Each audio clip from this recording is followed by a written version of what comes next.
Current নেই, আজকে কি অবস্থা হবে?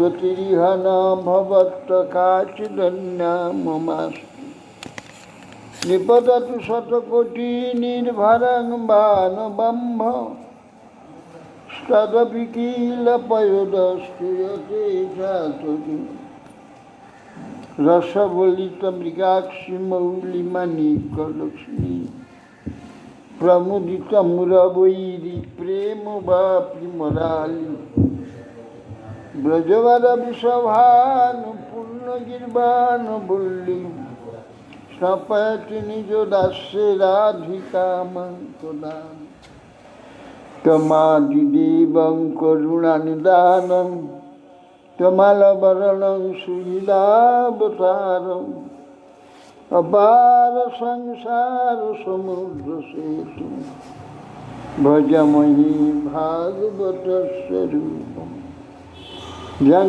প্রভজন্তমনুপেতমপেতকৃত্যং দ্বৈপায়ন বিরহ কাতরাজুহাব পুত্রেতি তন্ময়তয়া সর্বভিনেদুষ্টং সর্বং হৃদয়ং মুনিমানতুষ্ট বৃন্দায় তুলসীদেবৈ প্রিয়ায় কেশবস্য বিষ্ণু ভক্তি প্রদে বিশুদ্ধি ভক্তি মূকং করোতি বাচালং পঙ্গুং লঙ্ঘয়তে গিরিং যৎকিপাস্তমহং বন্দে শ্রীগুরুন্দিনথারি শ্রী কৃষ্ণ চৈতন্য প্রভু নিত্যানন্দ শ্রী অদ্বৈত গদাধর শিবাজাদি শ্রী গৌরভক্তবৃন্দ হরে কৃষ্ণ কৃষ্ণ কৃষ্ণ হরে হরে হরে রাম রাম রাম হরে হরে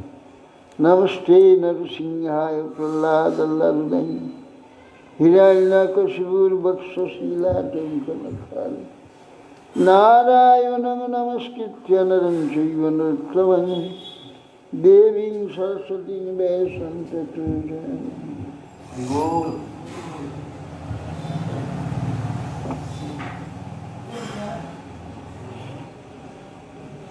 আপনাকে তো 3 দিন ধরে দেখতে পাচ্ছি না, সুযোগ হচ্ছে না। ওনার কি হইল? জয় গুরু মহারাজ।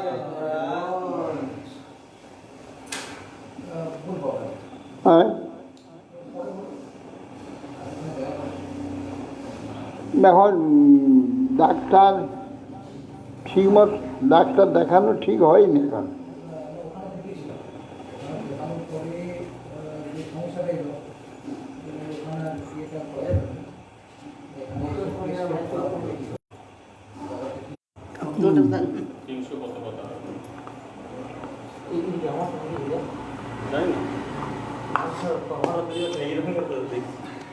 রক্ত পরীক্ষা তো দিস নাকি?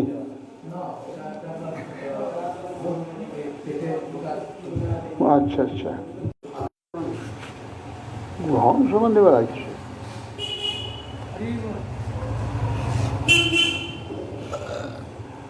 আজকে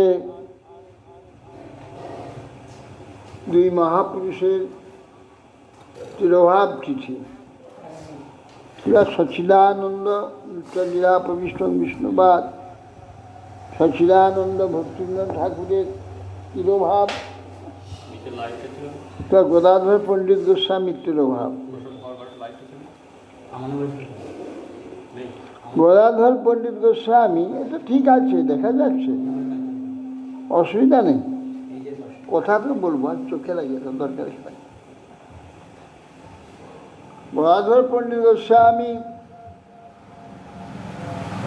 বর্তমান বাংলাদেশের চট্টগ্রামে আবির্ভূত হয়েছিলেন। পিতা ছিল মাধব মিশ্র। এখান থেকে বৃন্দাবনে নবদ্বীপে গঙ্গা বাস করার জন্য সেখান থেকে চলে এসে মহাপ্রভু বাড়ি নিকটে থাকতেন। মহাপ্রভু খুব স্নেহের পাত্র ছিলেন। বিশেষ করে পঞ্চতত্ত্বের অন্যতম শক্তি তত্ত্ব গদাধর পণ্ডিত গোস্বামী।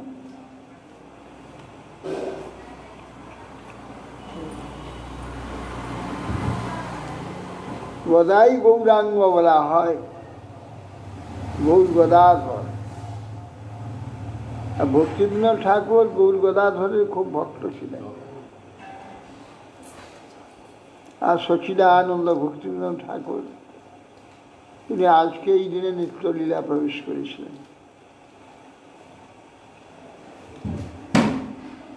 কিছুকাল থেকে গদাধর পণ্ডিত গোস্বামী কৃষ্ণ ভক্তিপরায়ণ এবং বিষয়েতে নিষ্প্রিয় ছিলেন। তার এই প্রকার দেখে মহাপ্রভু অতি প্রিয় ছিলেন। মহাপ্রভু যখন পিতৃসাধ্যের ছলনায় ঈশ্বর পরিপাদের নিকট দীক্ষা গ্রহণ অভিনয় করতে গিয়ে তিনি গয়া গিয়েছিলেন। সেখানে পুরী গোস্বামীর কাছে দীক্ষার অভিনয় করেন। কেন? দীক্ষা গ্রহণ না হলে ভগবত ভোজন হয় না, ভগবত আরাধনা হয় না। এইটা জগতে আদর্শ দর্শন করাবার জন্যে মহাপ্রভু দীক্ষার অভিনয় করেছিলেন। সেই ছলে গুরুকরণ, পিতার পিণ্ডদান, গয়া পিণ্ডদান, এটাও একটা আদর্শ। গৃহস্থ মাত্রেরই পিতৃপুরুষ মরে গেলে তাদের বাৎসরিক শ্রাদ্ধের পরে গয়ায় যেতে হয়। প্রায় যায় না, দুর্ভাগ্য। কারণ প্রায় দুর্গতি হয়। পিতামাতার দুর্ভাগ্য নাকি? যারা মরে তাদের দুর্ভাগ্য। প্রায় দুর্গতি হয়। মহা আশা, কামনা, বাসনা, আকর্ষণ থেকে যায়। মৃত্যুর পরে গতি হয় না, এইখানে থেকে যায়। গয়ায় শ্রাদ্ধ দিলে তারা মুক্ত হয়ে যায়। তারপরে তাদের যেখানে গতি হবে সেইখানে যেতে পারে, বা শাস্তি হোক, পুরস্কার হোক, যা পাওয়ার তা পেতে পারে। কিন্তু এই যে আশা বাসনা, কামনা, পাপাদি থাকার জন্যে পেট জনি প্রাপ্ত হয়ে এইখানে ঘুরে বেড়ায় আর মহা কষ্ট পায়।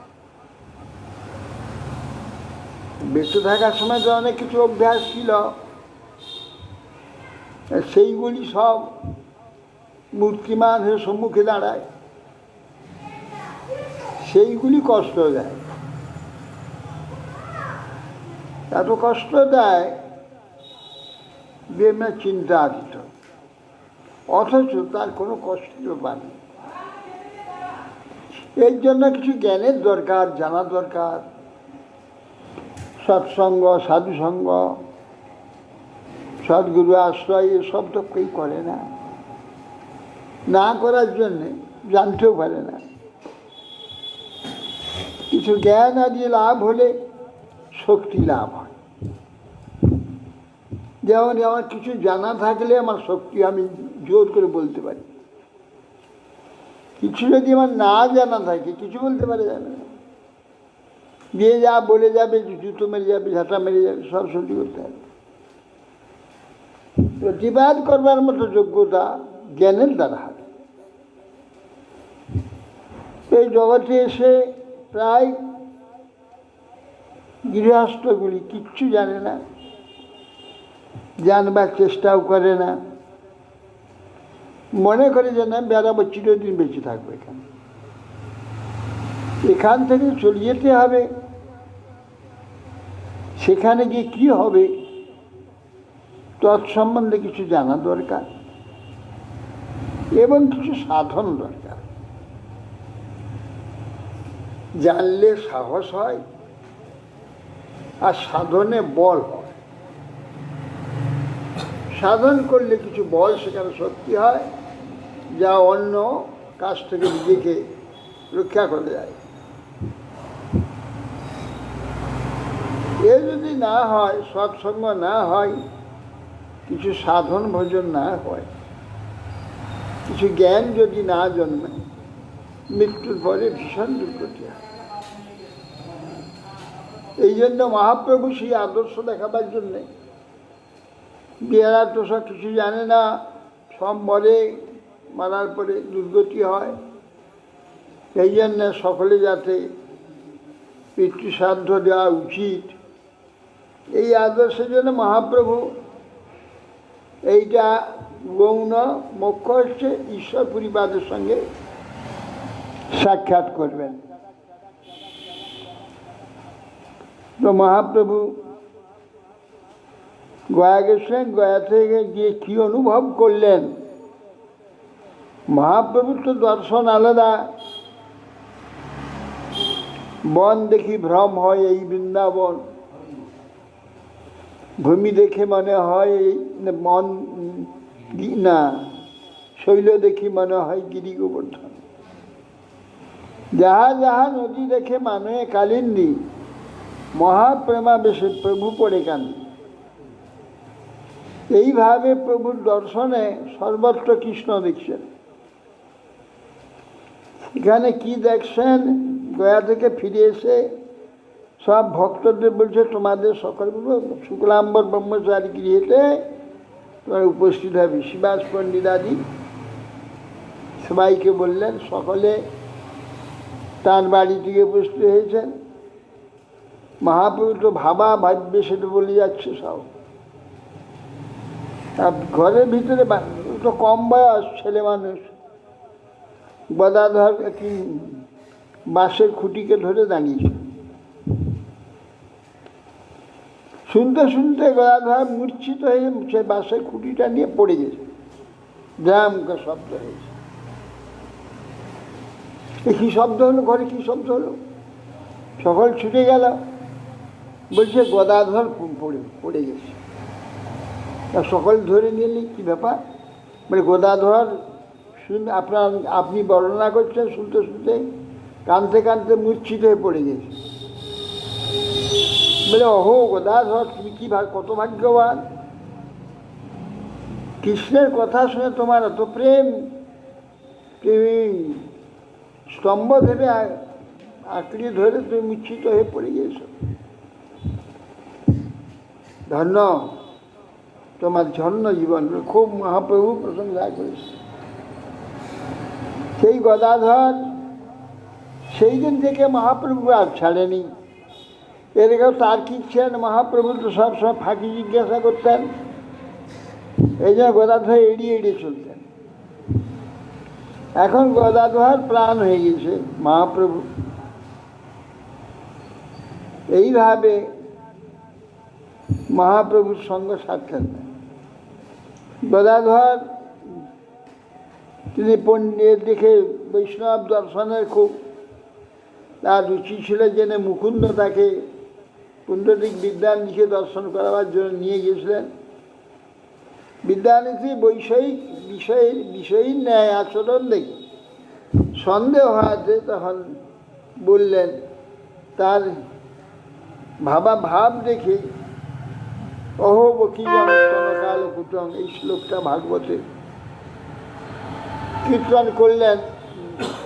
মুকুন্দ সঙ্গে সঙ্গে কংবা শরণং দয়ালুং শরণং ব্রজেম, এই বলতে বলতে তিনি বিছানাপত্র সব ছিঁড়ে ছিঁড়ে ফেলে দিয়ে একবারে গড়াত কাঁদতে কাঁদতে গড়াতে মাটিতে এসে পড়লেন। কংবা দয়ালুং শরণং ব্রজেম, কংবা দয়ালুং শরণং ব্রজেম, ওহো কংবা দয়ালুং শরণং। যে মারতে এসেছিল পুতনা জিঘাংসা বৃত্তি, তাকে মাতৃগতি দিয়ে দেয় বৈকুণ্ঠে। এমন দয়ালু কে হবে? ভগবান তো অনেক আছেন, মহাত্মা তো অনেক আছেন, এত দয়ালু তো কাউকে দেখা যায় না। তাকে মারতে এনে মাতৃগতি দেয়, তীরে মারলে তাকে সশরীরে বৈকুণ্ঠে পাঠিয়ে দেয়। এত দয়ালু। এই শুনে তিনি তো আশ্চর্য হলে, সর্বনাশ, এই হেন পরম ভাগবত শুদ্ধ বৈষ্ণবকে আমি বিষয় বিচার করে মহাপরাধ করেছি। মুকুন্দকে বলে, মুকুন্দ আমার সর্বনাশ হয়ে গেছে, এমন মহাভাগবতকে আমি বিষয় জ্ঞান করেছি, তাহলে অপরাধ আমার যাবে কী করে? মহা বলছে, ঠিক আছে, আমি তো এই পথে এখনো দীক্ষা নেইনি, ওনার কাছে দীক্ষা নিলে, ওনার চরণ স্পর্শ করলে উনি শিষ্যকে ক্ষমা করবেন, এই জন্য ওনার কাছে দীক্ষা নিত। আনন্দে বল গিয়ে তখন পুণ্ডরী বিদ্যানীকে বললেন, গদাধর তোমার কাছে দীক্ষা নিতে যাচ্ছে। পুণ্ডরী, ওহো, গদাধরের মতো শিষ্য পেলে তো আমি ধন্য হয়ে যাব। পুণ্ডরী বিদ্যানীজির নিকটে তিনি দীক্ষা নিয়েছিলেন গদাধর পণ্ডিত। মহাপ্রভু যখন বিন্দেতে নীলাচল যান তখন সঙ্গী ছিলেন গদাধর পণ্ডিত। তিনি নীলাচলে গিয়ে টোটা গোপীনাথের সেবা গ্রহণ করলেন মহাপ্রভুর আদেশে। ক্ষেত্র সন্ন্যাস নিয়ে সেবা করতেন এবং মহাপ্রভুর যা কিছু করুন তিনি সেটা সব সহ্য করতেন। মহাপ্রভু অন্তর্ধানের পরে তিনি কাঁদতে কাঁদতে কাঁদতে যে ভাগবত পাঠ করতেন, মহাপ্রভু অন্য গোস্বামীরা সব শুনতেন। খুব সুন্দর ভাগবত পাঠ করতেন। ভাগবত পাঠ হতে চোখে জলেতে ভাগবতের অক্ষরগুলো সব মুছে গিয়েছিল। শিলাচার্য প্রভু যখন গিয়েছিলেন মহাপ্রভুকে দর্শন করতে, পথে শুনলেন মহাপ্রভু অপ্রকট হয়েছেন। ওখানে গিয়ে গদাধর পণ্ডিতের দর্শন করলেন এবং অন্যান্য মহাপ্রভু পার্শ্বদের দর্শন করেছিলেন সবাই। কিন্তু মহাপ্রভু অদর্শনে একদম ব্যাকুল হয়ে মূর্ছিত হচ্ছিলেন। সেখান থেকে গদাধর পণ্ডিত গোস্বামী কিছুদিন পরে তিনি অপ্রকট হয়ে যান। ধামেই, জগন্নাথ ধামেই তিনি অপ্রকাশ হয়েছিলেন। মহাপ্রভু বিচ্ছেদ কম বয়স ছিল তো, তথাপি তিনি বিচ্ছেদ সহ্য করতে পারেননি। এই কালকে আজ তো কালকে গুন্ডিচা মন্দির মার্জন, গুন্ডিচা মন্দির মার্জন আজকেই গুন্ডিচা মন্দির মার্জন নেত্রোৎসব হওয়ার কথা। সেই দিনেই তিনি নিত্যলীলায় প্রবেশ করেন। তো সেই গদাধর পণ্ডিত গোস্বামীর যে গৌর প্রেম, সেই প্রেমের অনেক কথা আছে। তার সেই প্রেমের, সে গদাধর পণ্ডিত কৃপা যদি হয় কোনোদিন, সেই প্রকার আমাদের আশীর্বাদে যদি কোনো রকম গৌর প্রীতি, কৃষ্ণ প্রীতি এদের কৃপাতে হয়ে থাকে। আর আজ হচ্ছে সেটা ভক্তিবিনোদ ঠাকুরের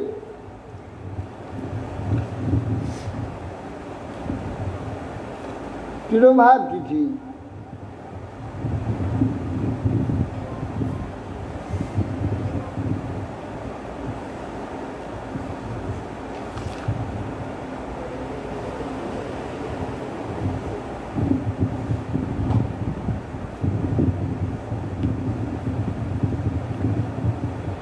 লক্ষ্মীনাথ ঠাকুর মহাপ্রভু অত্যন্ত প্রিয় ছিলেন। তার মনোভীষ্ট প্রচার বৃন্দা প্রপঞ্চ থেকে নিত্যলীলায় প্রবেশ করলে গৌরীয় গগন ভোগ ত্যাগে নিবিড় অন্ধকার ঘন ঘটায় উজ্জ্বল তারকারাশি একে একে চক্ষুর অন্তরালে চলে গেলে তখন সব পরমার্থ আকাশ মেঘাবৃত হয়ে গিয়েছিল, অন্ধকারচ্ছন্ন। তাকে আলো করবার কোনো উপায় ছিল না। আলু বায়ু কর্তা ভজা নেড়া দরবেশ সাই সবাইয়া সখী বেকি স্মার্ত জাত সাই ইত্যাদি সমস্ত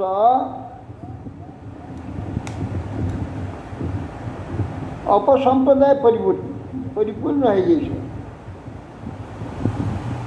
সেই সময়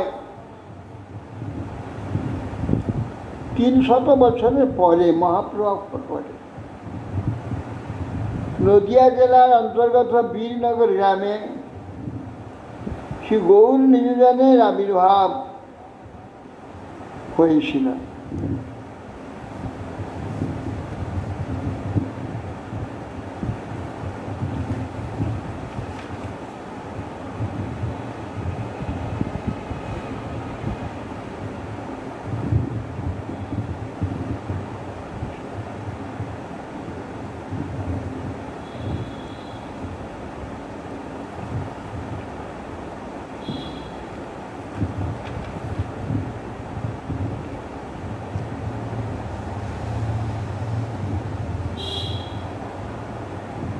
আদিসুর কর্তৃক যখন বঙ্গদেশে, বাঙালি তো সব জায়গায় আগে আগে যায়, যখন বৌদ্ধ ধর্ম প্রচার হয়েছে, আগে বাঙালি বেশি বৌদ্ধ হয়েছে। এখন বাংলাতে অল্প স্বল্প ব্রাহ্মণ কোথাও ছিল, প্রায় ব্রাহ্মণ ছিল না, সব বৌদ্ধ হয়ে গেছে। আদিসুর বলে একজন যখন রাজা হয়েছিলেন, তিনি একটা যজ্ঞ করবার ইচ্ছা করেছেন। তখন তো ব্রাহ্মণ নাই, যজ্ঞ করবে কাদের দিয়ে? তাই তিনি কনৌজ থেকে, কান্নকুব্জ থেকে 4 জন ব্রাহ্মণকে নিয়ে এসেছিলেন। তার সঙ্গে তাদের সেবক 4 জন কায়স্থ এসেছে। পুরুষোত্তমের বংশে 7ম, 8ম, অধস্তম, অর্থাৎ পুরুষোত্তম বলে একজন সেই সব ব্রাহ্মণদের সঙ্গে একজন বিনায়ক এবং তার পুত্র নারায়ণ রাজমন্ত্রী হয়েছেন। সেই বংশে 15 পর্যায়ে এই আদি এই পুরুষোত্তম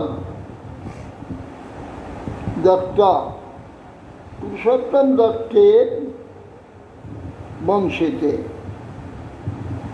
শ্রী নারায়ণের রাজমন্ত্রী হয়েছে। এই বংশে 15 পর্যায়ে কৃষ্ণানন্দ দত্তের জন্ম হয়। কে কৃষ্ণ ভক্ত ছিলেন। নামটি কৃষ্ণানন্দ দেওয়ার জন্য নামগুলো উচ্চারিত ভগবত উচ্চারিত হয়ে যায়। সেই ভাবে কৃষ্ণানন্দ দত্ত কিন্তু কৃষ্ণ ভক্ত হয়েছিল।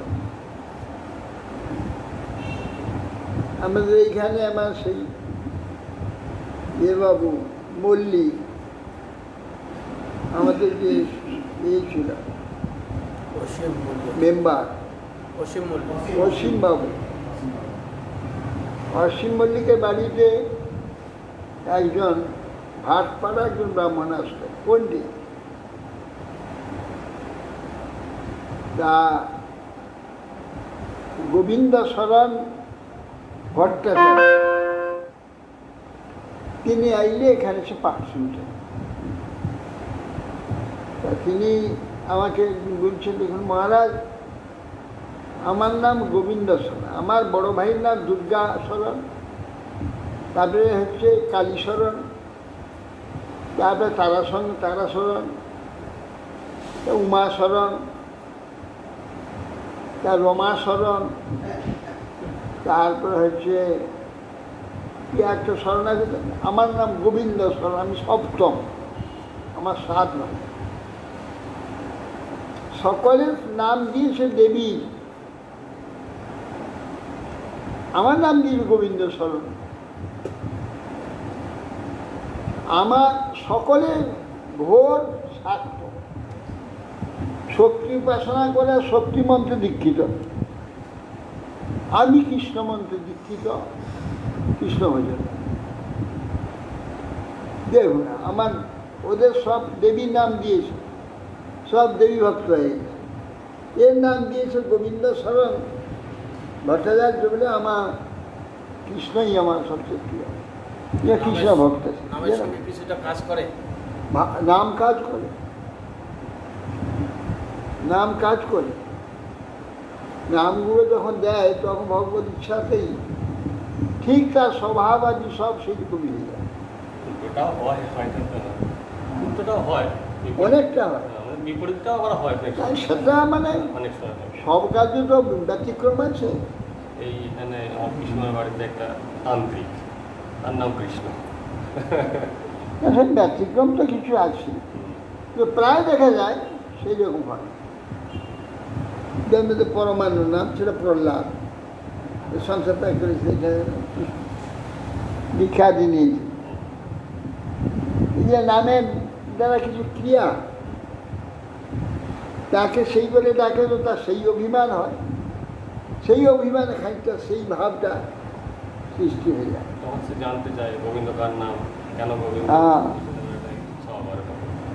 এখন তো কেউ ডাকেই না ঠাকুরের নাম, দুই অক্ষরের নাম এক অক্ষরের।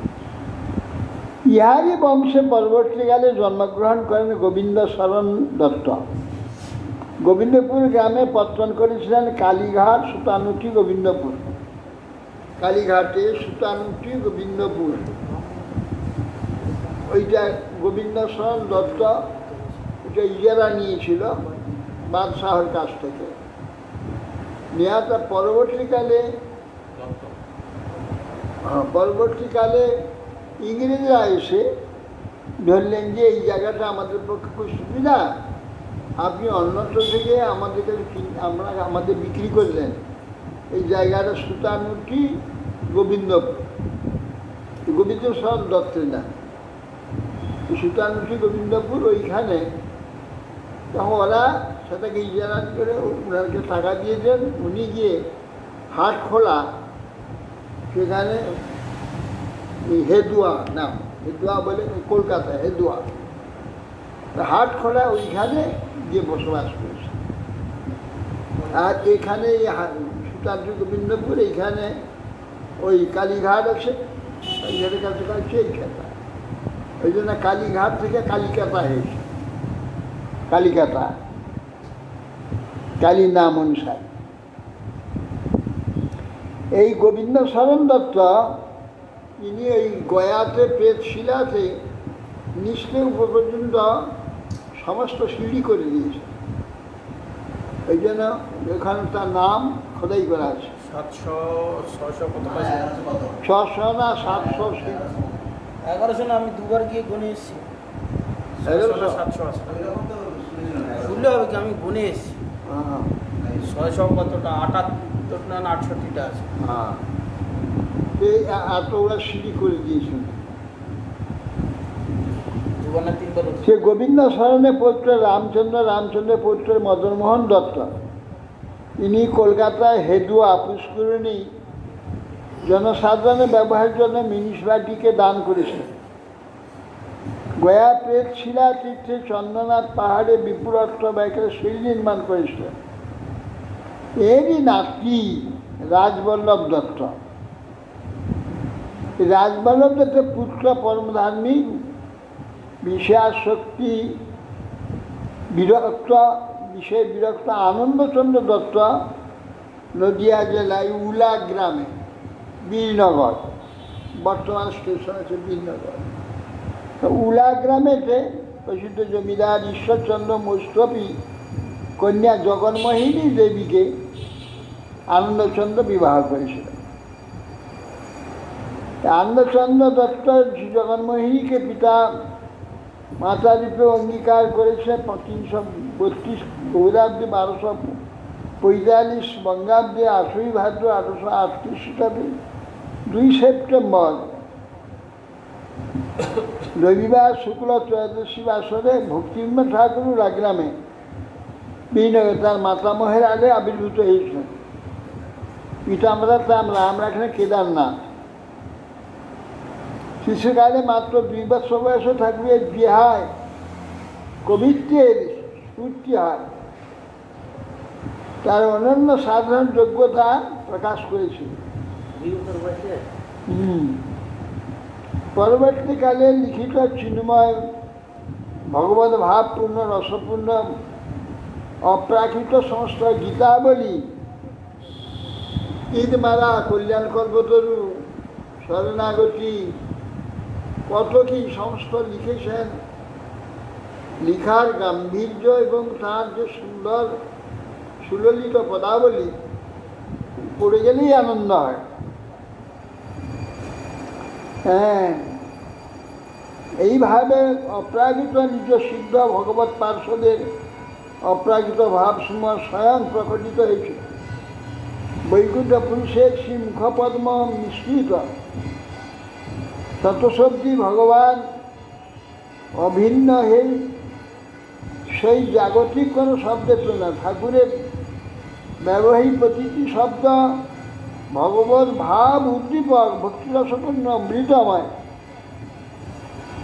6 বছর বয়সে রামায়ণ মহাভারত যাবতীয় তত্ত্ব ইতিহাস আয়ত্ত করেছেন।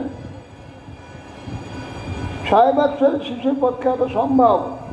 রামায়ণ মহাভারত শাস্ত্র ভগবত অভিন্ন স্বরূপ, ভগবত কৃপা ব্যতীত কেবল পাণ্ডিতের দ্বারা এটা সম্ভব নয়।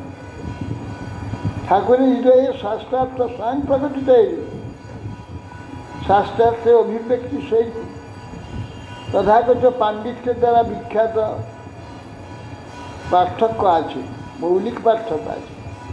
9 বছর বয়সে জ্যোতিষশাস্ত্র সম্বন্ধে গবেষণা আরম্ভ করেন এবং ঠাকুর তার আত্মচরিত্র লিখেছেন। 10 বছর বয়সে তার চিত্রে তত্ত্বজিজ্ঞাসার উদয় হয়। তত্ত্বজ্ঞান উদ্ভাসিত থাকলে মনুষ্য জন্মের বৈশিষ্ট্য কি, এইটা প্রকাশের জন্য সাধন করেন। মনুষ্যগণ কি নিয়ে সবসময় ব্যস্ত আছে, কি চিন্তা করে জানবার জন্য তার মিশতেন তাদের সঙ্গে, কি বলছে, কি তার হৃদয়ের ভাব, এইসব জানবার জন্যে তাদের সঙ্গ করতেন। মাধুর্যপূর্ণ বাক্যে তাদের বিচার আবার খণ্ডনও করতেন। দুঃখ না পেয়ে সুগ্রাম করতেন। এইরূপ শক্তি চঞ্চলচিত্ত সাধারণ লোকের সম্ভব নয়। যার বাটিতে উৎসব হয় তিনি নিজে লিখেছেন। আমি দেখতে যাই ব্রহ্মচারী বাটিতে অনেক পূজা হয়, সে বাটির বাইরে একটি ভালো মন্দির, ভিতর দিকে বাগান, হোমের স্থান, তান্ত্রিক মন্ত্রে ব্রহ্মচারী উপাসনা, মরার মাথার খুলি ছোট ছোট ঘরে থাকতো। দুধ গঙ্গা জল দিলে মরার মাথা হাসে। আমি মরার মাথা নামাইয়া দুধ আর জল দিয়া দেখিলাম যে কোনো হাসি ফাসি কিছু নেই। সর্বাধিক দিয়ে বাটি কোথায় গিয়া, সর্বজ্ঞ দিকের বাটিতে গিয়ে গান শুনতেন। জগদ্ধাত্রী চালচিত্র করতে একজন বৃদ্ধ ছুতর নিযুক্ত থাকতো। তার নিকট বসে অনেক কথা জিজ্ঞাসা করতাম। তাকে জিজ্ঞাসা করলাম, বলো দেখি প্রতিমার মধ্যে দেবতা কখন আসে? সে বলল, আমি যেদিন চক্ষুদান করি না সেই দিন দেবতা চলে আসে, প্রতিমা অধিষ্ঠান হয়ে যায়। আমি আগ্রহের সঙ্গে সেই দিন দেখবার জন্য আসলাম। চক্ষুদান করলে কোন দেবতার কোনো অধিষ্ঠান দেখতে পেলাম না। গোলকপাল প্রথমে খড়ের, তারপরে মাটি আদি প্রতিমা গড়েছে। আবার তোমরা প্রথমে খড়ি, পরে রং চিত্র করলে, দেবতা এত বস্তু তো কখনই আসবেন না। তখন সেই বৃদ্ধ সূত্রধর কহিল, ব্রাহ্মণেরা ঘট বসাইয়া মন্ত্র পড়িলে ঠাকুর আবির্ভূত হবে। আমি তখন দেখিয়া কিছুই দেখিতে পাইলাম না। বৃদ্ধ সূত্রধরকে বিজ্ঞ জেনে তখন তার বাটিতে গিয়া সব কথা জিজ্ঞাসা করলাম। তখন সে বলছি, এই প্রতিমা পূজা আমার কোনো বিশ্বাস নাই। আমার বোধ হয় ব্রাহ্মণেরা জুয়া চুরি করিবার জন্য ব্যবস্থার দ্বারা টাকা অর্জন করে। বৃদ্ধ বার্ধকীয় সেই কথায় আমার বিশেষ প্রীতি হইল। আমি তাহাকে পরমেশ্বর কথা জিজ্ঞাসা করলাম। সে বলল, সে যাই বলুক, যে যাই বলুক, আমি এক পরমেশ্বরই তো আর কারো বিশ্বাস করি না। দেবদেবী কল্পিত, আমি প্রত্যহ সেই পরমেশ্বরকে আরাধনা করি। বৃদ্ধের এই কথা আমার শ্রদ্ধা হল। এই জন্য ভক্তিনাথ ঠাকুর কিছুদিন ব্রাহ্মধর্মে গিয়েছিল। আমি জিজ্ঞাসা হয়ে গোলাম খান পেয়াদা তোষাখানার দাঁড়ি পাহারা দেয়, তাকে জিজ্ঞাসা করলাম, ব্রহ্ম ধর্মটা কোথায় নিরাকারের উপাসনা করে? হ্যাঁ, ঈশ্বরের নাম তাকে জিজ্ঞাসা করলেন। সে বলে, ঈশ্বরের নাম খোদা, তিনি এক ছিলেন, আর কেউ ছিল না। খোদা নিজের শরীরে ময়লা তুলিয়া রুটির মতো করিয়া একাগ্রভাবে জলে ফেলিলে রুটির ঊর্ধ্বরাংশ আকাশ ও নিম্নাংশ পৃথিবী হইল। এইরূপে জগৎ সৃষ্টি হইল। আদম হাওয়া সৃষ্টি করিয়া মানুষ সৃষ্টি করিলেন। আমরা সকলে আদম হাওয়ার বংশ। আমি এই গল্পটা শুনিয়া তাকে জিজ্ঞাসা, তুমি রামকে কি বলো? সে বলল, রাম রহিমে এক, তিনি খোদা। আমি তখনই ভূতের মন্ত্র সন্ধান পাইলাম। রাম ভূতের কথায় গোলাম খান কইলাম, দেখো আম বাগানে অনেক আম হয়ে আছে, আম খেতে পারি না, ভূতের ভয় যেতে পারি না। কি করে ভূত টানানো যায় বলে তো? তখন সেই গোলাম খাঁ বলল, সব ভূতই শয়তানের আওলাদ, তারা রহিমের নামে ভয় করে। তত্ত্বজ্ঞানে আমার চিত্ত প্রসন্ন হলো। পরশুরাম মস্তকি তখন আইন পড়েন। প্রথমে তিনি একটু একটু ঈশ্বর মানতেন, পরে ঈশ্বরকে জবাব দিয়ে দিলেন। যখন ঈশ্বর মানতেন তখন রঘু মামা ও নসু মামা তারা চেলা ছিলেন। ঈশ্বর বিষয় ছাড়িয়ে দিলে রামমোহন রায়কে গুরু মহাশয় বলতে লাগলেন। আমার মহা মুশকিল হয়ে গেল। আমি একে ছেলে মানুষ, অনেক কথা জানি না, তাতে মতভেদ দেখে মনে সুখ হলো না। পরশুরাম মামা বলল, বাবা, সকলেই প্রকৃতি হইতে হইয়াছে, ঈশ্বর বলিয়া প্রকৃতি হইতে পৃথক কিছু নাই। এইরূপ কথা শুনে আমি কোনো কোনো টোলের ভট্টাচার্যকে জিজ্ঞাসা করলাম, তারাও গোলমেলে কথা বলতে লাগলেন। অস্থির সিদ্ধান্ত হলো আমি রাম নাম ছাড়ি না। ঠাকুর এইসব কথাবার্তার দ্বারা অযথা তর্ক বিতর্কের পথ পরিত্যাগ করিয়া অপরিপক্ক অবস্থায় গোলমেলে সিদ্ধান্তের মধ্যে প্রবেশ না করে শ্রদ্ধার সহিত হরিনাম করবার উপদেশ প্রদান করিলেন। শ্রীমৎ মহাপ্রভুর গ্রন্থে জোর দিয়া ছাত্রগণকে হরিনাম করাইয়াছিলেন। হরিনামের দ্বারাই প্রকৃত তত্ত্ব স্বয়ং প্রকটিত হয়। যদিও মনোবুদ্ধি দ্বারা প্রকৃত তত্ত্বজ্ঞান লাভ হয় না। লক্ষ্মীনাথ ঠাকুর ঈশ্বরচন্দ্র বিদ্যাসাগর মহাশয়ের কাছে পড়তেন, ছাত্র ছিলেন। তা বাড়িতে গিয়ে বিদ্যাসাগর মহাশয়কে বলিয়াছিলেন, ঈশ্বরকে যখন আমরা দেখি নাই তখন তার আলোচনা না করাই ভালো। ছাত্র হইলেও সত্য কথা বলিতে চাইলেন। তিনি বললেন, পণ্ডিতমশাই, আপনি বোধোদয় ঈশ্বর নিরাকার চৈতন্য স্বরূপ লিখেছেন কেন? ঈশ্বরকে না দেখিয়া তার সম্বন্ধে মতামত প্রকাশ করা কি ভালো হয়েছে?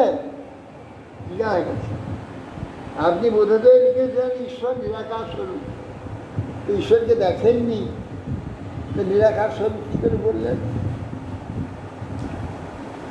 ঈশ্বর সর্বশক্তিমান, তার সব ক্ষমতা আছে, তার সকল ক্ষমতাই আছে, তার কি নিজের আকারটি রক্ষা করতে ক্ষমতাটুকু নাই? পরমেশ্বর আমাদের নিত্যপ্রভু, তাহা আমরা তার নিত্যদাস। তার প্রতি আমাদের হৃদয়ে যে সহজ ছিল অনুরাগ, তাকেই বেদ, ভক্তি, ব্রহ্মবিদ্যা, পরাবিদ্যা বলিয়াছে। সেই বিদ্যাই আসল বিদ্যা, যে বিদ্যা লাভ করলে কোনো জ্ঞানেরই অভাব থাকে না। হ্যাঁ, যারা সর্বদা বাস্তব বস্তু ভগবানের সাক্ষাৎ সম্বন্ধযুক্ত, যারা বিরোধযুক্ত কথা তাদের সঙ্গেই বুঝিতে সমর্থ হয়। গ্রন্থ অধ্যয়ন জনিত বিদ্যা, স্বতঃসিদ্ধ বস্তুর আবির্ভাব জ্ঞান, দুটি সম্পূর্ণ পৃথক।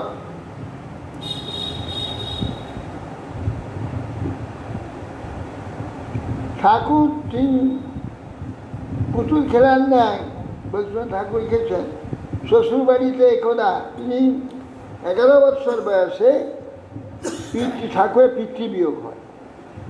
বঙ্গদেশের সামাজিক প্রথা অনুযায়ী কেদারনাথের জননী 12 বৎসর বয়সে বালককে রানাঘাট নিবাসী 5 বৎসরের এক বালিকার সঙ্গে বিবাহ সম্পাদন করলেন। বৈষ্ণব ঠাকুর কিন্তু ঠিক যেন পুতুল খেলা, শ্বশুরবাড়ি একলা থাকতে পারবো না বলে আমার ঝিকে সঙ্গে দিয়েছিলেন, বাড়ির ঝিকে। ঠাকুর সব কিছু বুঝিয়াও সংসার প্রবৃত্তি মানুষের বৃদ্ধাবস্থায় অসুবিধার সময় সাক্ষাৎ হবে হৃদয়ঙ্গম করিলেন। প্রতিকারের ব্যবস্থা করার জন্য সামাজিক প্রথা বাধা দেন। 6 বৎসর বয়সে বিদ্যা বাচস্পতি টোলে যা সংস্কৃত পাঠ শ্রবণ করিতেন। ঈশ্বরচন্দ্র মস্তবী মহাশয় ঠাকুরের 7 বছর বয়সে কৃষ্ণনগর কলেজে শিক্ষার জন্য প্রেরণ করেন। তখন কৃষ্ণনগরে কলেজে প্রিন্সিপাল ক্যাপ্টেন D.L. রিচার্ডসন, দেশীয় প্রধান অধ্যাপক রামচন্দ্র রাহারি পরে উল্লাসে উচ্চ ইংরাজি বিদ্যালয় স্থাপিত করলে। ঠাকুর তাতে 8 বছর বয়সে ভর্তি হয়েছে কৃষ্ণনগর কলেজের অধ্যয়ন। তাই ঠাকুর সভাপাঠী হয়েছিলেন কুচবিহারে বালকরাজে। এইভাবে তিনি মাতামহের সধাপ্রাপ্ত ঠাকুর জননী সহিত কলকাতায় হেদুয়াদের বাড়ি ছিল। তো কলকাতায় হিন্দু চ্যারিটেবল ইনস্টিটিউশনে বিদ্যাশিক্ষা আরম্ভ করলেন। শিক্ষালাভের পর 1856 খ্রিস্টাব্দে হিন্দু স্কুলে ভর্তি হলেন। কলকাতা বিশ্ববিদ্যালয়ে সংস্থাপিত সেই বছর হয়েছিল। এন্ট্রেন্স পরীক্ষা আরম্ভ হয়। তৎকালে ঠাকুরের সহাধ্যায়ী ছিলেন সত্যেন্দ্রনাথ ঠাকুর, গণেন্দ্রনাথ ঠাকুর, শ্রী তারকনাথ পালি, নবগোপাল মিত্র। ঠাকুরের ইংরেজি ভাষা ও সাহিত্যের প্রতিভা দেখে প্রিন্সিপাল কিন্ড সাহেব, পাদ্রী ডাল সাহেব, জর্জ টমসন, কেশবচন্দ্র সেন আকৃষ্ট হয়েছিলেন। 1856 খ্রিস্টাব্দে শেষভাবে ঠাকুর ইংরেজি ভাষায় লিখিত পেরিয়ড কাব্য শিক্ষিত ব্যক্তিগণ কর্তৃক আদৃত হয়েছিল। ঠাকুর ইংরেজি কবিতা সমূহ লাইব্রেরি গেজেটের পত্রিকা প্রকাশ হয়। ব্রিটিশ ইন্ডিয়ান সোসাইটিতে ঠাকুরের তত্ত্বজ্ঞান গর্ভ বক্তৃতার সঙ্গে সকল বিকশিত হয়েছে। ঠাকুর ব্রাহ্মধর্ম, খ্রিস্ট ধর্ম, বাইবেল, কোরআন আদি সমস্ত ধর্মগ্রন্থই আলোচনা করেছেন, অধ্যয়ন করেছেন। খ্রিস্ট ধর্মের নিত্য সবিশেষ ভগবানের বিচার থাকায় তিনি ব্রাহ্মধর্ম অপেক্ষা ওকে শ্রেষ্ঠত্ব অনুভব করেছেন। সিপাহী বিদ্রোহের সংকটকালীতে প্রচার বহির্গত হয়ে নানা দেশে পর্যটন করেছেন। তারপরে তিনি রাজবল্লভ দত্ত, এক সময় তিনি 1858 খ্রিস্টাব্দে গৌড় দেশ থেকে নীলাচল যাত্রা করেন। পথে জাজপুরের নিকটবর্তী ছুটি গোবিন্দপুরে পিতামহের সহিত তার সাক্ষাৎ হয়। যে বাকসিদ্ধ পুরুষ ছিলেন রাজবল্লভ দত্ত ঠাকুর, বড় বৈষ্ণব। তিনি বলছেন তুমি খুব বড় বৈষ্ণব হবে। ভবিষ্যৎবাণী করার সঙ্গে সঙ্গে তার ব্রহ্মতালু ভেদ হয়ে দেহ ছেড়ে চলে গেলেন। তিনি বলে গেছেন আমি চলে গেলে তোমরা এখানে থাকবে না, এখান থেকে চলে যাবে। তাহা ভক্ত ঠাকুরের সৎকার করে তিনি চন্দন যাত্রা গেলে জগন্নাথের পাদপদ্মে পৌঁছান। কিছুদিন থেকে সেখানে সেখানে কটক, ভদ্রক, মেদিনীপুরে আদি কলিকাতায় ফিরে আসেন। ঈশ্বরচন্দ্র বিদ্যাসাগরের চিঠি নিয়ে তিনি এতে ভদ্রকেই হাই স্কুলে মাস্টারি পেয়েছিলেন। এবার সেই মেদিনীপুর স্কুলে শিক্ষকতা কার্য করেছিলেন। সেই সময় চৈতন্য ব্রাহ্ম ধর্মাবলম্বী রাজনারায়ণ বহু চমৎকৃত করে হয়েছিল। ঠাকুরের প্রথম পত্নী অন্তর্ধান করি, ওইখানে প্রথম পত্নী মারা যান। হ্যাঁ, না, মেদিনীপুরে শিক্ষকতা করছে, খড়গপুরে জগপুর, খড়গপুরে মেদিনীপুরে শিক্ষকতা করছিলেন, সেই সময় মারা যান। তার একটি তারপর সেখানে তিনি জগপুরে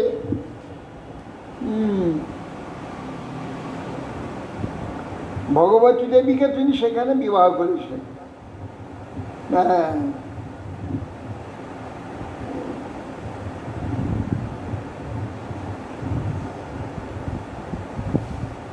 সেখানে প্রচার ভ্রমণে মেদিনীপুর থেকে বর্ধমানে এসেছেন। বর্ধমানে থাকাকালে তিনি ওইখানে স্থানীয় ব্যক্তিগণ কর্তৃক অনুরুদ্ধ হয়ে পরস্পর বিরুদ্ধমান্য ব্রাহ্মধর্ম খ্রিস্ট ধর্মের সন্ধি স্থাপনের চেষ্টা করে। ঠাকুর দুইটি বক্তৃতার দ্বারা তাদের বিচারের অযৌক্তিকতা প্রদর্শন করে। বর্ধমানে ঠাকুর ভাতৃ সমাজ নামে সমাজের আত্মা সম্বন্ধে ইংরেজি ভাষায় ঠাকুরের তত্ত্বজ্ঞান গর্ব ভাষণ শুনে দিল্লি সাহেব পর্যন্ত প্রভাবিত হয়েছিলেন। এইভাবে তিনি ওখান থেকে আবার পুরী জগন্নাথ মন্দিরে সেখানে পরিচালকের অধিকার পেয়েছিলেন। সেই সময় ওখানে ডেপুটি ম্যাজিস্ট্রেট হয়েছে, ডেপুটি ম্যাজিস্ট্রেট হয়ে ওখানে বড়দান্ডিতে ওখানে বাংলো পেয়েছে, ওখানে ছিল। সেই সময় উড়িষ্যায় একজন কিষণ বলে, মানে বিশ্বসেন, সে একজন যোগী, সে প্রচার করলো যে মৃচ্ছকে এই ভারত থেকে তাড়িয়ে দেবো, অমুক দিনে আমি 4 হাত প্রয়াস করবো, আমি স্বয়ং ভগবান বিষ্ণু অবতার, এই মৃচ্ছ থেকে ভারত থেকে তাড়িয়ে দেবো। এই বলে তিনি একটা এই যে প্রোগ্রাম ছাপিয়ে লিফলেট সর্বত্র প্রচার করতে লাগলো। সেটা ভাইস চ্যান্সেলার ওদের যে ইংরেজের যে পড়লার নাম কি, রেভেন সাহেব বড়লাট, রেভেন সাহেব ভক্তিনাথ ঠাকুরকে দেখে বললেন যে দেখুন, এই যোগীটা রাজ বিদ্রোহ করেছে, অথচ আপনি একে একটু সামলান, এটা ঠিক নয় রাজা বিদ্যাসন করা। তখন উনি একজন কনস্টেবলকে সঙ্গে নিয়ে একটি আম বাগানে উনি থাকতেন, সেখানে গিয়ে উপস্থিত হলেন। ইংরেজ সাহেবকে দূরে রেখে দিয়ে একলা হেঁটে গেলেন। যোগী তো সব জানেন, বলে আরে আয় আয় আয়, তোকেই তো করবো রে, এই আমার এই সব লেকচরে 4 হাত বার করবো, লেকচরে তাড়াবো, তোমাকেই রাজা করবো। তুমি সেই মেচ্ছটাকে সঙ্গে নিয়ে এসছো কেন? তাকে দূরে রেখে এলে, জানতে পেরেছিস বাব? তখন যে দেখুন, আপনি তো সাধু, আপনার এইসব রাজনীতি নিয়ে প্রয়োজন নেই। ম্লেচ্ছ শাসন করলে কি সে কি আপনার ক্ষমতা আছে তাকে তাড়িয়ে দেবেন? এ সমস্ত আপনার ভালো নয়। বলে এই কাজ করুন, আপনি এখান থেকে জগন্নাথ সাক্ষাৎ এখানে আছেন পুরীতে, সেখানে যান, আপনি এখানে আম জঙ্গলে কেন আছেন? বলে পুরীতে। পুরী যাবো কেন? আরে পুরী তো জগন্নাথ, সে তো কাঠোটা। আরে আমি তো স্বয়ং ভগবান, জগন্নাথ তো কাঠোটা। যেই বলছে জগন্নাথ কাঠোটা, তো ভক্তিনাথ ঠাকুর তো শ্রদ্ধা ছিল, যোগী তো নিশ্চয় কোনো যোগ সামর্থ্য আছে। জগন্নাথকে যখন কাঠ বললে, বলে না কিছু নেই, এর মধ্যে কোনো যোগ্যতাই নেই। ঈশ্বর জগন্নাথকে কাঠ বলছি, পাঠিত একটা কাঠের সঙ্গে তোটাকে জগন্নাথ চিন্ময় শরীর, চিন্ময় ভগবান, এর তো নষ্ট, এর তো কিছু নেই। তখন আচ্ছা ঠিক আছে, আপনি এইসব ছাড়ুন, নাহলে আপনার খারাপ হবে বলে চলে এলেন। এসে পরে একদিন অনেক পুলিশ সব গাড়ি ভর্তি করে গিয়ে উপস্থিত, জানতে পারছেন যে এসেছে অ্যারেস্ট করবার জন্য, ছাড়েনি। তা গিয়ে দেখেন না, মাথা আছে জটাগুলো জ্বলছে, দাউ দাউ করে জ্বলছে। ওনার সঙ্গে যে পুলিশরাকে বলে একে বাঁধো। সে কী বলছে মশাই বাঁধো? মাথা দেখছে আগুন জ্বলছে, তো সব বেকার, বাঁধুন। কাছে গিয়ে নিজে বন্দি করো, টানতে নিয়ে গিয়ে গাড়িতে তুলে পুরীতে নিয়ে এসে তারপরে তার যোগ বিভূতি প্রকাশ করেছে। বাড়ির তার ছেলে মেয়ে যারা ছিল সব জ্বর হয়ে গেছে, আর ঠাকুরের শরীরও ভালো নয়, জ্বর করছে সংস্কার। পরের দিন তার বিচার হবে। তখন বহু বছর তার থেকে কোর্ট থেকে গাড়ি আসলো, কোর্ট থেকে গাড়ি এলো, আসতে বহু কষ্টে উনি কোনো রকম গিয়ে গাড়িতে বসলেন, গিয়ে সেখানে নেমে কোনো রকম এজলাসে গিয়ে চেয়ারে বসলেন। তাহলে ওকে ডাক হলো, ও হলো এসে কি বুঝতে পেরেছো তো আমার মহিমা, আমাকে ছেড়ে দে, তাহলে কী হবে বুঝতে? বলে হ্যাঁ সব বুঝেছি আমি, তোমার মহিমা আমার সব জানা আছে, যৌগিক বিদ্যা আমার সমস্ত ছেলে পড়েছে, কোনো সাধারণ ডাক্তারের ওষুধ দিয়ে একটু ঠিকঠাক করে চলে এসেছে। বিচার করে তো বলছে তুমি যা করেছ, চতুর্দিকে রাজদ্রোহ করা সব চতুর্দিকে করে দিয়েছ, সেই জন্য তোমাকে 3 মাস জেল দিলাম, যাও একে নিয়ে যাও, জটা কাটো, জটা কেটে কারাগার ঢুকিয়ে দেয়। যেই রায় দিয়েছে তো সত্যি ভালো হয়ে গেছে, যে কষ্টটা হচ্ছিল আর নেই, ভালো ওকে তো নিয়ে কেউ ভয়ে জোড়া কাটতে যাচ্ছে না, ঠাকুর নিজে কাটছে, গিয়ে দাঁড়িয়ে বলে কাটো, জোটাগুলো কেটে দিয়ে কারাগারে ঢুকিয়ে দিই, হাজতে ঢুকিয়ে দিই। 3 দিন কিছু খায়নি, 3 দিনের পর বেরোচ্ছে।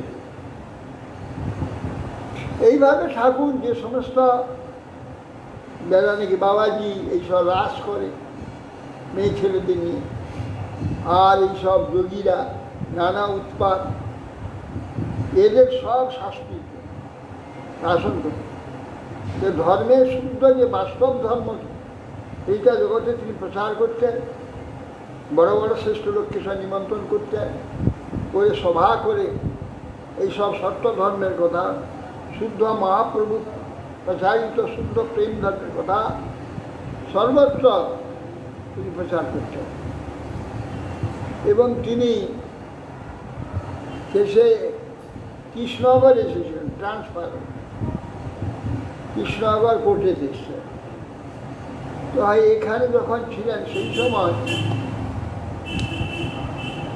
তিনি একদিন নবদ্বীপে মহাপ্রভুর জন্মস্থান, মহাপ্রভু কোথায় আবির্ভূত হয়েছেন দেখবার জন্য নবদ্বীপে এসেছিলেন।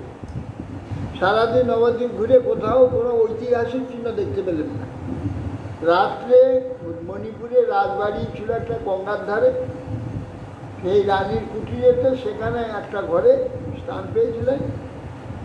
গ্রীষ্ম দিয়ে ছাদের উপরে বসেছিলেন, খুব মেঘ হয়েছে, এমন সময় উত্তর পূর্ব কোণেতে এক আলো উজ্জ্বল বিশাল অট্টালিকা দেখছিল। তার ছেলে ছিল, ওর কাছে ছিল অন্নদা প্রসাদ, আর একটা মুসলমান আবদালি ছিল। অন্নদা প্রসাদ দেখছো আলো উজ্জ্বল অট্টালিকা? হ্যাঁ, তাই খাইছো। সে আবদালি যে তুই দেখছো আলো উজ্জ্বল অট্টালিকা? নাই, কিছু নেই, অন্ধকার তো, সে দেখতে পাইনি। অন্নদা প্রসাদ দেখেছে। পরের দিন ওখান থেকে গিয়ে তোমার কৃষ্ণনগর হয়ে মায়াপুরি গেল, বামুনপুর।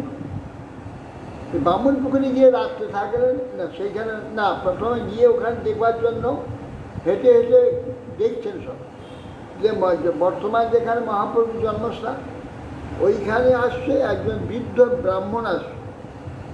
বলছে, আচ্ছা মহাপ্রভুর জন্মস্থানটা কোথায় ছিল? বলে, আরে এই তো মহাপ্রভুর জন্মস্থান, এইটা দেখি, এই ব্রাহ্মণ, এইটা মহাপ্রভুর জন্মস্থান। তারপরে বল্লাল দিঘি দেখলেন, বিরাট বল্লাল দিঘি, বল্লাল ঢিপি, ভাঙা রাজবাড়ি, সব চিহ্ন এখনো আছে। কাজীর সমাধি, তো বলি এই তো সব ঐতিহাসিক চিহ্ন সব। তারপরে বহু শ্রেষ্ঠ গণ্যমান্য ব্যক্তির সঙ্গে আলোচনা করেছেন, আর যত সার্ভে হয়েছে এর আগে সব সার্ভে যাবতীয় এই ম্যাপ সব জোগাড় করেছে। সর্বত্রই দেখেছে ওইখানে নবদ্বীপ, ওই গঙ্গা জলঙ্গির কোণাতে নবদ্বীপ লিখা আছে। এইটা যে নবদ্বীপ, বহু শ্রেষ্ঠ প্রামাণিক ব্যক্তিদের সঙ্গে আলোচনা করে ভক্তনাথ ঠাকুর দেখলেন যে এটা নবদ্বীপ। প্রথমে উনি মনে করেছেন যে আমি রিটায়ার হয়ে বৃন্দাবন গিয়ে বাবাজি বেশ নিয়ে ওখানে ভোজন করব, এই ঠিকঠাক করেছিলেন।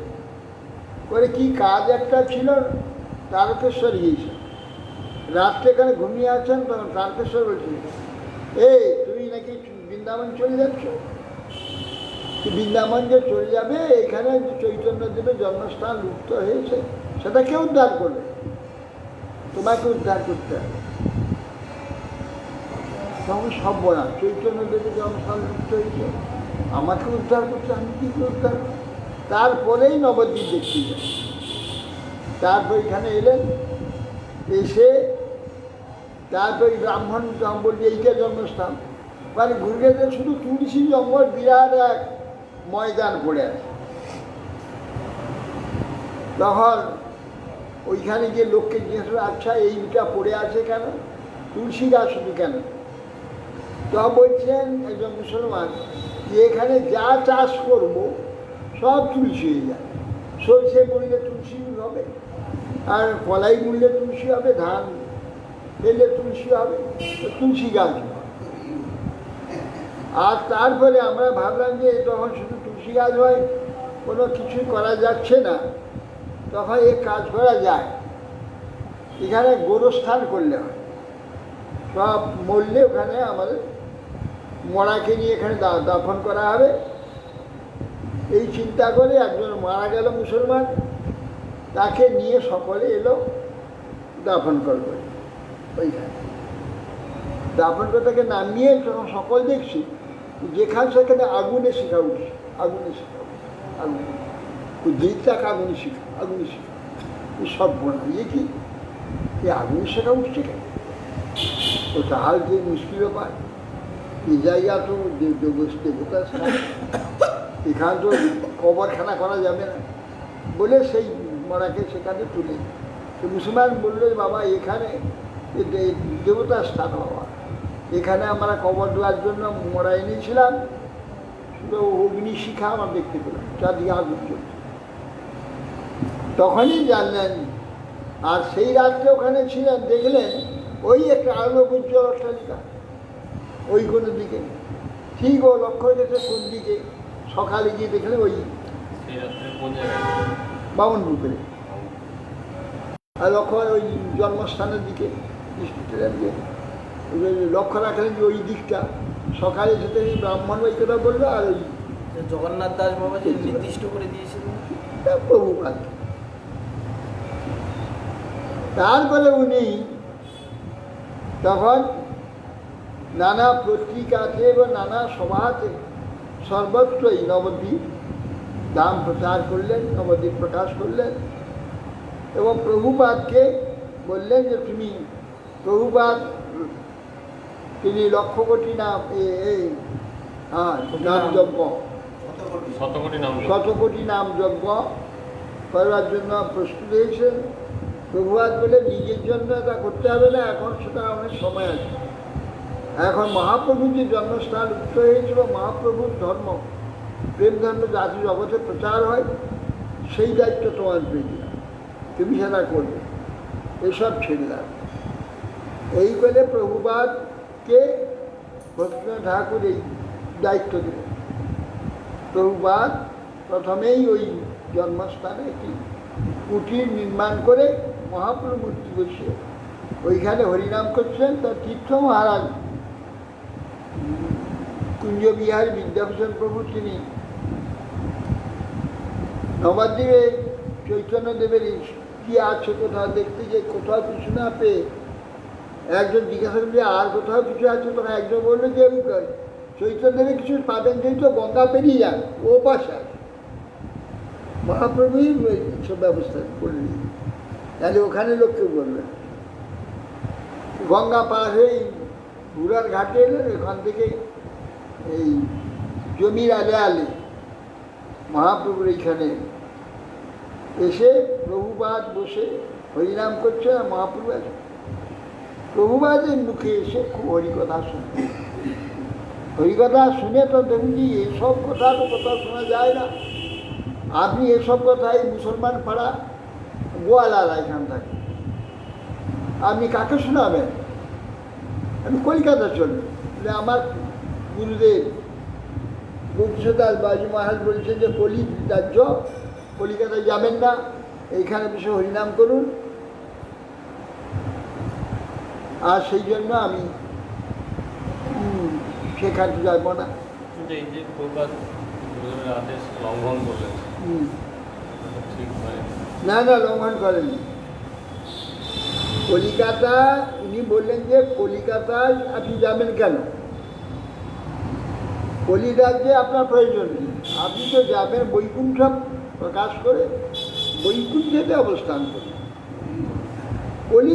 কলি রাজ্যের সঙ্গে সম্বন্ধ হলেই তো কলিকাতা যাওয়া হবে। স্থান মাত্র তো কিছু কলিকাতার বা কোনো নয়, স্থানটাই কোনো নয়, স্থানের যে ভাবটা, যে ভাব সেই কার্যের, যেমন বৃন্দাবনে, যেমন নবদ্বীপে মায়ামে বিষয় কার্য, তাদের কাছে ধাম আছে, ধামের কোনো অনুভব আছে, ধামের কোনো ক্রিয়া পায় তারা। বৃন্দাবনে সেই প্রকার বিষয় লোক আছে, যারা ব্যবসার জন্য সম্বন্ধী বানাচ্ছে, ব্যবসা করে, টাকা আয় করে, তাদের কাছে ধাম কিছু নেই। সেই জন্য বললে আপনি কেন কলি রাজ্যে যাবেন? আপনি তো বৃন্দাবন প্রকাশ করে সেখানে যাবেন। আপনার এইসব কথা তো এখানে কেউ শুনবে না, ওইখানে শিক্ষিত লোক আছে, তারা শুনবে এখানে। ওই জন্য তিনি উল্টা নিয়ে জংশন রোডে এখানে 50 টাকা দিয়ে একটা বাড়ি ভাড়া নিয়ে সেই বাড়িতে প্রভুপাদকে রেখেই প্রচার আরম্ভ করেছিলেন। তারপরে আজ এই বিশ্বময় প্রচার হয়েছে। তার মূল হচ্ছে এই ভক্তিনাথ ঠাকুরকে যে অমীয় নিমাংসরী লিখেছেন যে শিশির ঘোষ, তিনি ভক্তিনাথ ঠাকুরের এইসব, তিনি ভক্তিনাথ ঠাকুর ইংরেজিতে, বাংলাতে, উড়িয়াতে, আসামিয়াতে, হিন্দিতে, ইংরেজিতে, সর্বভাষাতে বহু গ্রন্থ, জৈব ধর্ম ইত্যাদি বহু গ্রন্থ প্রণয়ন করেছিলেন, বহু সভা করেছেন, বহু প্রচার করেছেন। হ্যাঁ, তো পড়াশোনা করেছেন, তো সব ভাষাতে তিনি সব প্রচার করেছেন। তুমি হিন্দি জানতে না, হিন্দি কি করে শিখলেন? হিন্দি সংস্কৃত জানতেন, জানতে না, সংস্কৃত কি করে শিখেছ? সংস্কৃত জানতেন, হিন্দি জানতেন, সংস্কৃত বর্ণমালা জানতেন। তো এই প্রকার, আর অসমিয়া তো বাংলা ভাষা লিখলেন। এইভাবে ভক্তিনাথ ঠাকুর বিরাট প্রচার করেছেন। বিশেষ করে মহাপ্রভুর জন্মস্থান, আবির্ভাব স্থান তিনি প্রকট করে গেছেন মহাপ্রভুপাদকে। শিশির কুমার বোস কি বলেছিলেন? শিশিররাজ বলছেন যে ভক্তিনাথ ঠাকুর সপ্তম গোস্বামী। ষড়গোস্বামী তো ছিল প্রভু মহাপ্রভু, তিনি সপ্তম গোস্বামী। যেসব গ্রন্থ আদি লিখেছেন, যেসব সিদ্ধান্ত বিচারাদি এবং গান কবিতা আদি যা প্রকাশ করেছেন, তাই এক গোস্বামী কার্যের বহু বেশি করে। এই জন্য ভক্তিনাথ ঠাকুরকে সপ্তম গোস্বামী। আজকে এই পৃথিবীতে এই মহাপুরুষের চরিত্র কতটুকু বর্ণনা করলাম, অসংখ্য তার চরিত্র। অতএব সামান্য কিছু নিজেকে পবিত্র করবার জন্য একটু স্পর্শ মাত্র করলাম। তিনি প্রসন্ন হোক, কৃপা দৃষ্টিপাত করুন। তা ভক্তিনাথ ঠাকুর অধ্যায় পণ্ডিত গোস্বামী তাদের কৃপাতে যেন এইসব যা দিকে তারা এসেছিলেন জগতে, সেই সবগুলিকে যেন আমরা সেগুলি প্রাপ্ত হয়ে যথাযথ সম্মান করে ধারণ করে আমরা যাতে উপকৃত হই, তার আশীর্বাদ করুন ভক্তিনাথ ঠাকুর। তিনি যে সম্পদ আমাদের জন্য দিয়েছেন, যে সম্পদ রক্ষা করে গেছেন, যে সম্পদের মূল্যায়ন যেন আমরা করতে পারি, যার দ্বারা আমরা বিশ্ববাসী আর সমস্ত পৃথিবী এই যা প্রচার হয়েছে, পৃথিবীর লোক উপকৃত হচ্ছে, সকলে উপকৃত হয়ে কল্যাণ লাভ করুন, এই প্রার্থনা। বঞ্ছা করো তার জ্ঞানী লোক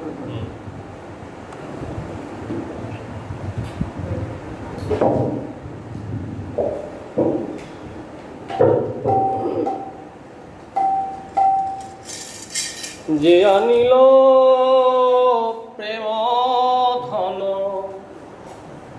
করুণা প্রচুর, যে আনিল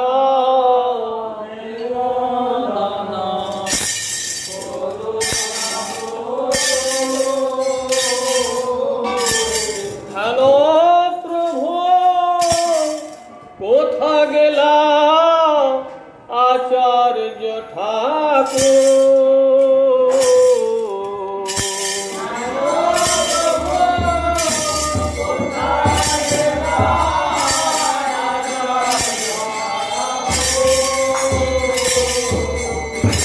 হ্যাঁ না প্রভু কোথা গেলা গদাধর পণ্ডিত দাস ঠাকুর।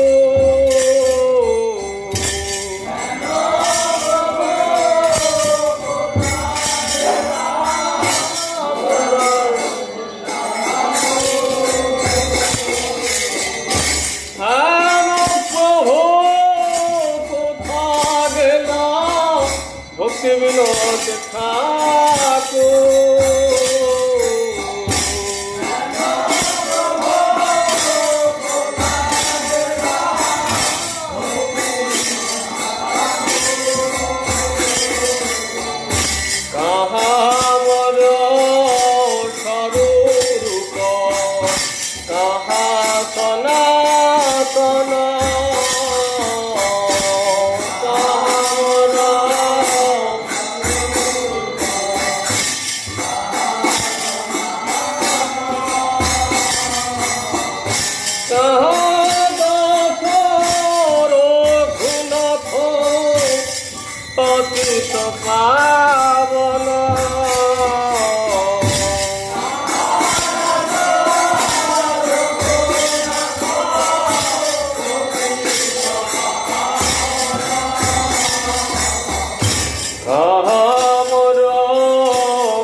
শিব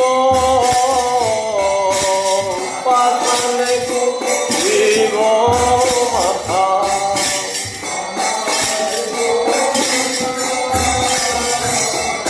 গৌরাঙ্গ মেঘনিধি কোথা গেলে পাব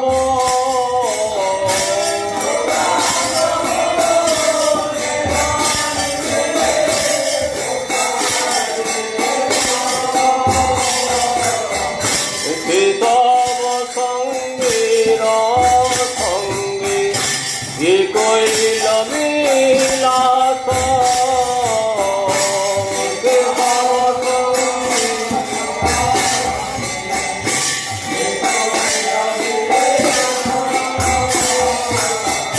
সে সঙ্গ না পাইয়া কাঁদে নরতম দাস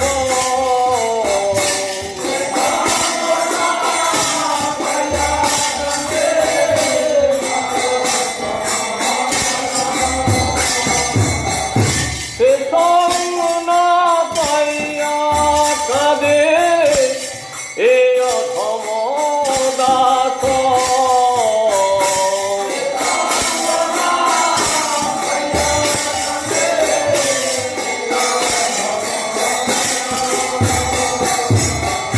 জ্ঞানীল প্রেম ধন করুণা প্রচুর জ্ঞানীল প্রেম ধন করুণা প্রচুর হেন প্রভু কোথা গেলা আজ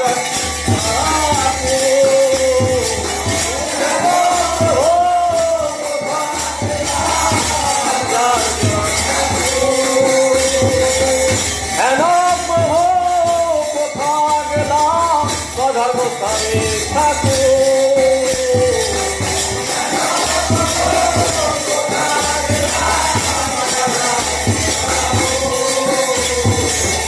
হেন প্রভু কোথা গেলা ভক্তি বিনোদ ঠাকুর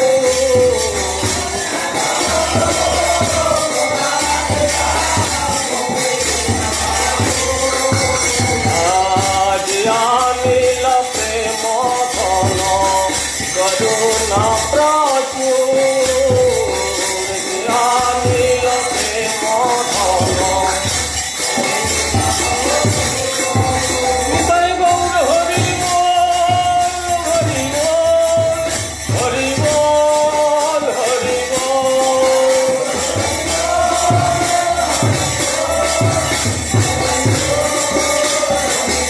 নিতাই গৌর হরি বল হরি বল হরি বল হরি বল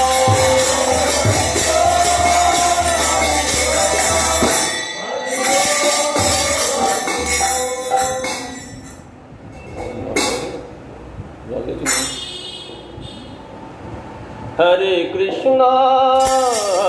কৃষ্ণ কৃষ্ণ কৃষ্ণ হরে হরে হরে রাম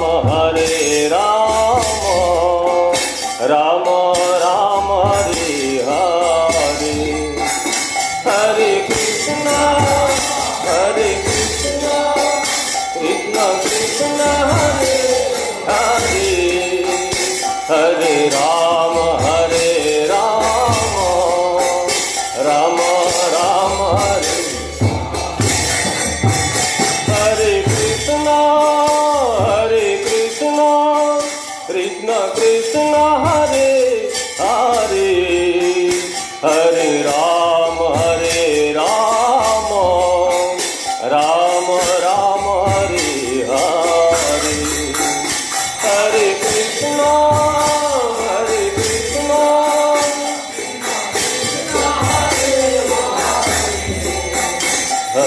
রাম রাম রাম হরে কৃষ্ণ কৃষ্ণ কৃষ্ণ হরে হরে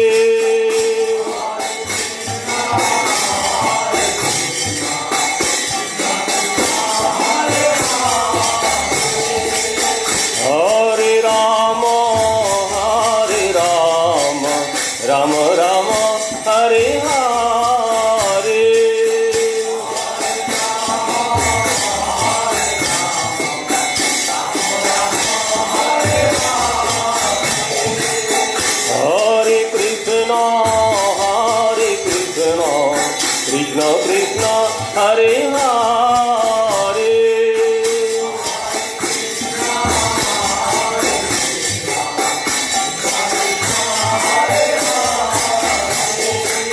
হরে রাম রাম রাম হরে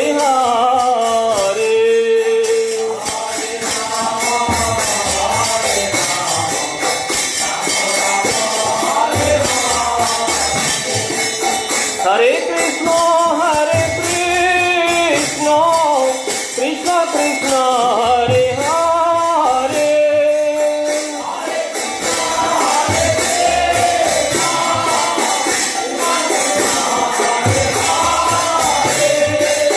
হরে রাম রাম রাম হরে হরে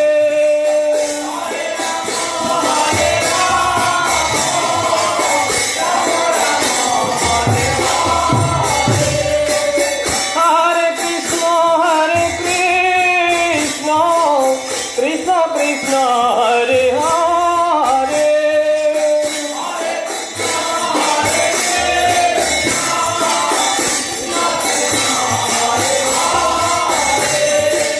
হরে রাম রাম রাম হরে হরে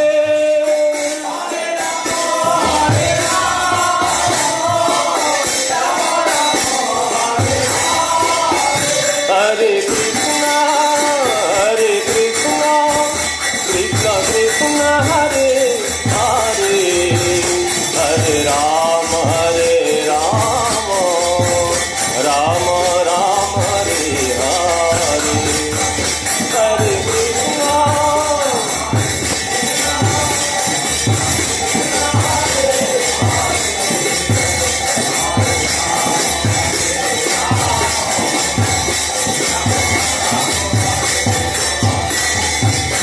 হরে কৃষ্ণ হরে কৃষ্ণ কৃষ্ণ কৃষ্ণ হরে হরে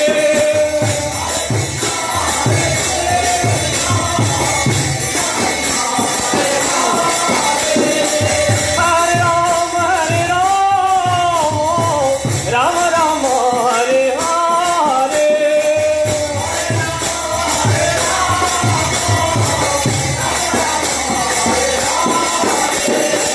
হরে কৃষ্ণ কৃষ্ণ কৃষ্ণ হরে হরে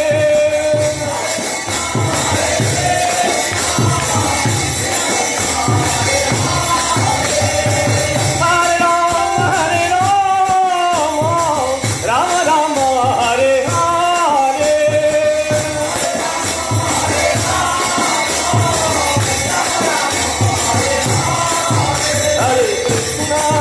হরে কৃষ্ণ কৃষ্ণ কৃষ্ণ হরে হরে হরে রাম রাম রাম হরে হরে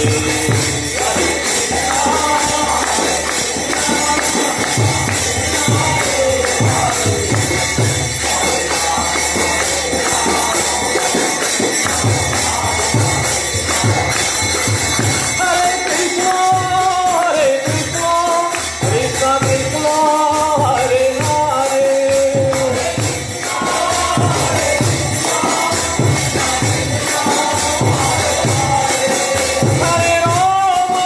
হরে রাম রাম রাম হরে হরে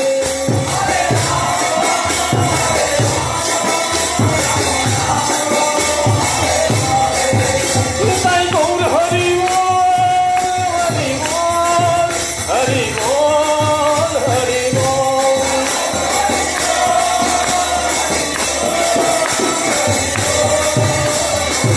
নিতাই গৌর হরি বল হরি বল হরি বল হরি বল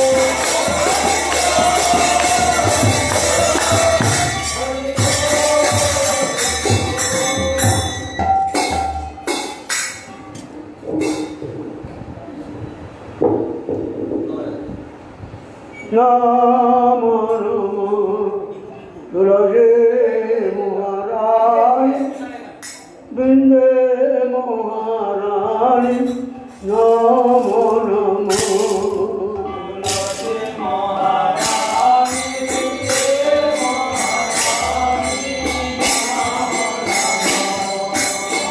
নমরে নমরে মাইয়া নমো নারা ওরে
हरिहराय नमः कृष्ण यादवाय नमः हराय नमः Krishna यादवाय यादवाय माधवाय केशवाय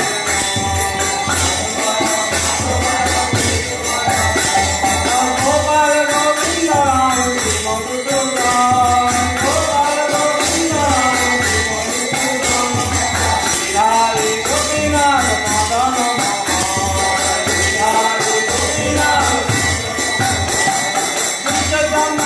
Namo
Nityaya Vishnu Vishnu Bala Uzzval Vishram Nityaya Vishnu Vishnu Danta Saraswati Vishram